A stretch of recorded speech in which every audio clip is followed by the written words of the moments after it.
They said a dream is just a dream, but promise me you won't forget to dream me up where we're supposed. Okay, so evidently we find ourselves on a ferry. We're here on the Anacortes to Port Townsend ferry. This is the first for me. Usually we head down south and loop around Seattle, and it's about a 5-6 hour journey. It's like 300 miles or something. So today I just decided to do something a little different and get on this boat here. It was only about 13 bucks I think for the ferry, and it's going to save us about 2 hours of a drive. There's a passenger deck upstairs, but with COVID and all that stuff, I think I feel more comfortable here. What do you think of this ride, buddy? You like being on the ferry?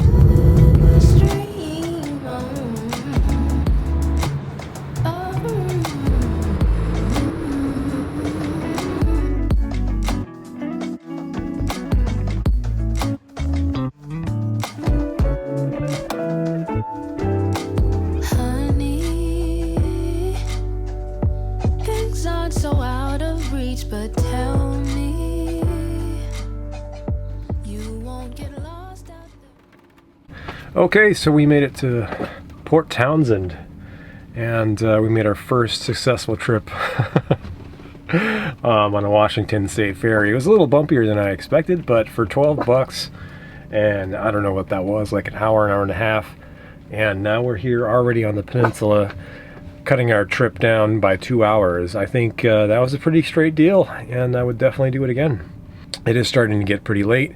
We're parked here at a Safeway grocery store. We gotta get stocked up on some groceries, which is what I'm gonna do here. I think we have another campsite pulled up on Campendium. It's called Bear Creek Campground, which is where we're headed tonight.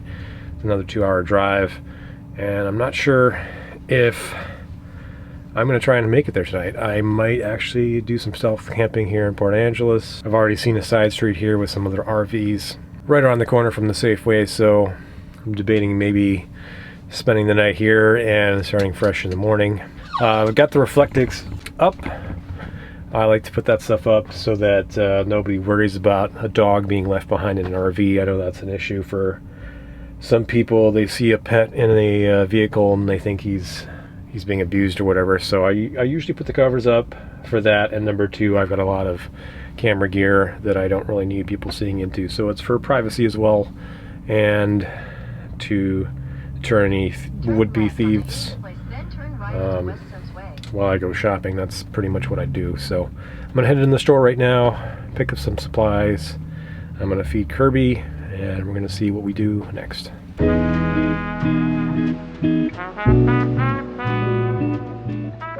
Well, we're back from our grocery trip, and I'm feeling pretty good. As you can see, we're all stocked up here. Plenty of food for myself and for Kirby. We should be set up for at least a couple of weeks. I think I am going to try and get to that national forest campsite so we can set up for the night.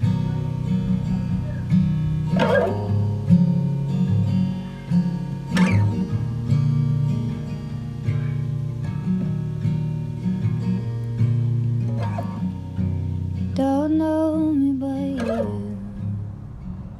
So we made it to Seven Cedars Casino. I decided to change my plans a little bit. Got a little tired of those windy roads, especially this late at night. If you see my video on boondocking, stealth camping, and places to park, I did mention that casinos are one of the places that I like. And the reason for that is there's plenty of lighting and there's typically security. So I know that not only can I park here, but I'm going to be reasonably safe here, and I won't have to worry about that. So it's going to be in the 40s tonight, so don't have to worry about pipes freezing, and that'll help me save on propane as well. But I'm feeling pretty good about today. Stocked up on groceries, and I've got all of my tanks full. So tomorrow's going to be a little bit of a journey, but we're going to do some sights along the way and get into some more adventures.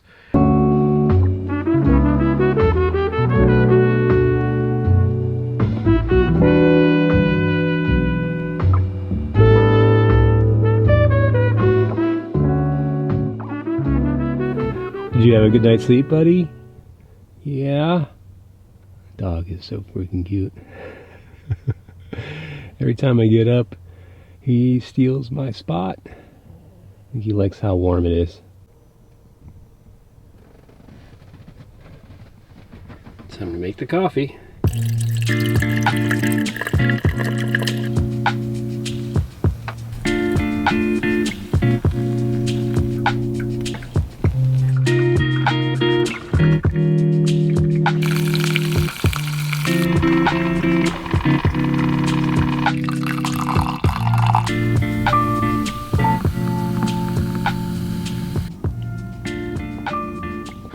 So I just checked our water gauges after I filled up the Berkey water filter. It looks like we're down to 1/3 of a tank of water. And, oh, hey, Curb. Up. Okay, Curb's gonna get some water too.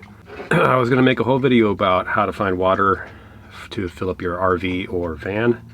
And I still might do a whole dedicated video to that.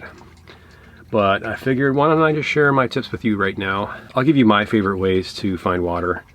So number one, kind of the easiest for me here in Washington State, and in many states, on the interstate rest stops, if you Google rest areas or rest stops with RV services, typically the Department of Transportation will have a few rest areas on your interstates that have potable water, and often RV dumps. So it's a pretty convenient thing for me to hop on the I-5, fill up my tanks with fresh water, dump my gray tank and black tank. And so that's kind of my favorite way just because of the convenience. Number two is RV campgrounds. If you're one of the many RVers with 1,000 Trails membership, you can use their day use facilities, or if you book a site for the night, you can either pull up to one of their sites and fill up with water, or they might have a dedicated water fill-up station dump area. So that's number two. Number three is just any RV campground. If you call them up and ask if they have dump and fill services, I've done this all around the country.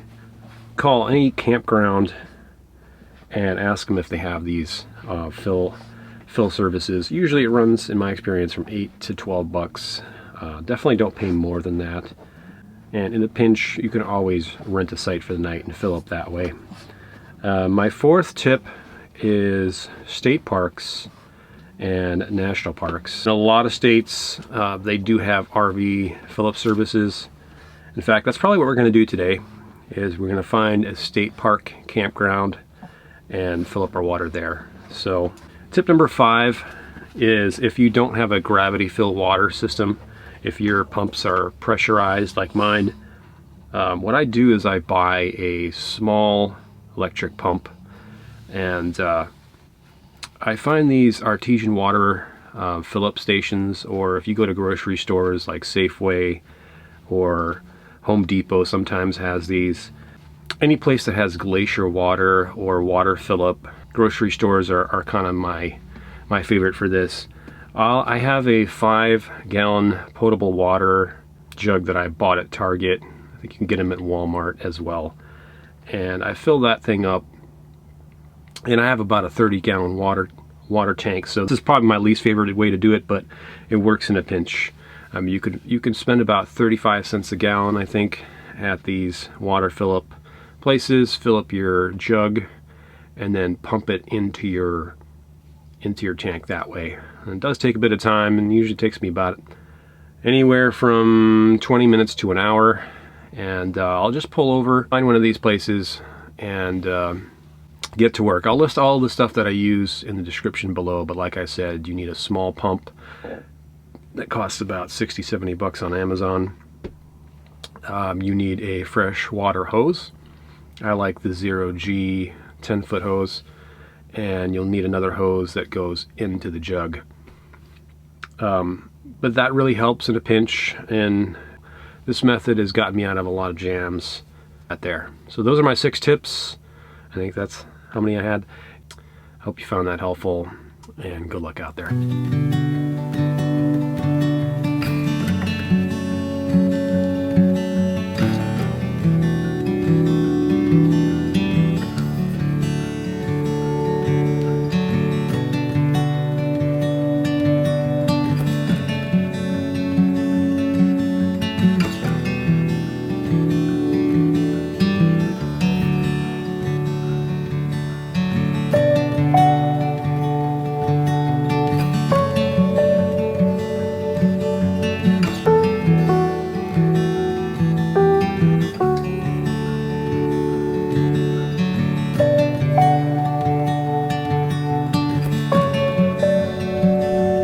the Lyre River today. Are you excited to be here? Looks like they do have a community water fill up here at the Lyre River campground.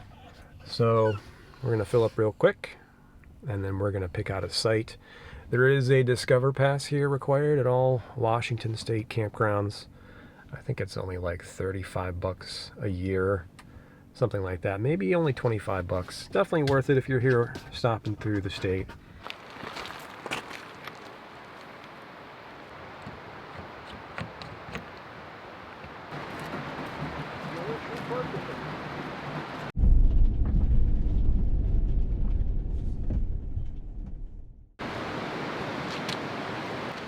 Well, this is camp for the night, guys. I'm not sure how long I'm going to stay here. I think we can camp here for up to 7 days, as long as you have that Discover Pass.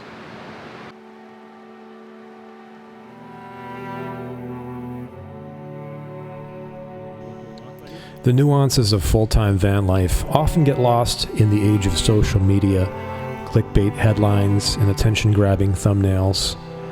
This nomadic way of life isn't always a choice for some. The movie Nomadland does a great job of showcasing this side. Still, for others, it is a conscious choice to live a meaningful life packed with adventure and uncertainty. In either case, you grow and develop new skills necessary for survival. There are obstacles we must overcome when we leave traditional life behind. Living on the road requires turning your vehicle into a home, figuring out how to earn a living while traveling, and explaining your decision to friends and family. There are logistics to figure out, like what you can bring with you and what must be discarded or sold. After all, there's only so much you can physically fit into a mobile home. These are just a few of the challenges anyone new to the lifestyle faces. With this channel, I'll be sharing some of the ways I've approached some of these challenges over the last 3 years of full-time van life. Nomad life is ever evolving, and as we saw last year, nothing can be taken for granted. It's also about adapting and overcoming these obstacles, so that's what we'll continue to do. Take care out there, and I hope to see you down the road one day.